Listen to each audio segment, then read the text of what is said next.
আসসালামু আলাইকুম দর্শক, আশা করি সকলেই ভালো আছেন। সার্জিস ও হাসনাতকে বরিশালে অবাঞ্ছিত ঘোষণা। দর্শক, এদেরকে আবার বরিশাল কেন অবাঞ্ছিত ঘোষণা করলো, চলুন বিস্তারিত জেনে নেই। এনসিপির মুখ্য সংগঠক হাসনাত আবদুল্লাহ দক্ষিণাঞ্চল ও সার্জিস আলমকে উত্তরাঞ্চল বরিশালের অবাঞ্ছিত ঘোষণা করেছে কারিগরি শিক্ষার্থীরা। দর্শক, কারিগরি শিক্ষার্থীরা সবাই তো তাদেরকে অবাঞ্ছিত ঘোষণা করছে। যাই হোক, কারিগরি শিক্ষার্থীরাও হয়তো বা সবাই ভোটার, এখন ভোটের প্রভাব ফেলবে অবশ্যই।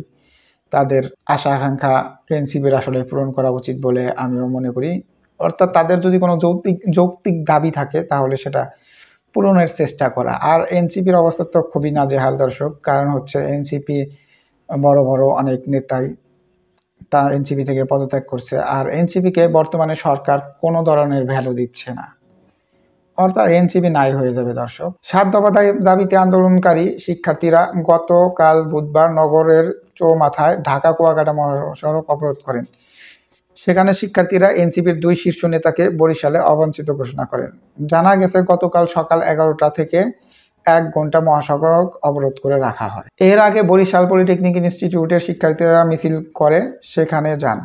ডিপ্লোমা ইঞ্জিনিয়ারিং ছাত্র শিক্ষক পেশাজীবী সংগ্রাম পরিষদের জেলা আহ্বায়ক মাহফুজুল আলম মিঠু বিক্ষোভে নেতৃত্ব দেন। তিনি জানান, হাসনাত ও সার্জিস কারিগরি শিক্ষার্থীদের ন্যায্য দাবির বিরুদ্ধে অবস্থান নিয়েছে। তারা কখনো বরিশালে এলে প্রতিরোধ করা হবে। অর্থাৎ ওনাদের দাবি হচ্ছে হাসনাত এবং সার্জিস কারিগরি শিক্ষার্থীদের যে মান রয়েছে, ঠিক আছে, সেখানে তারা বিরুদ্ধে অবস্থান করছে, অর্থাৎ তাদের ন্যায্য দাবিতে বিরোধিতা করছে।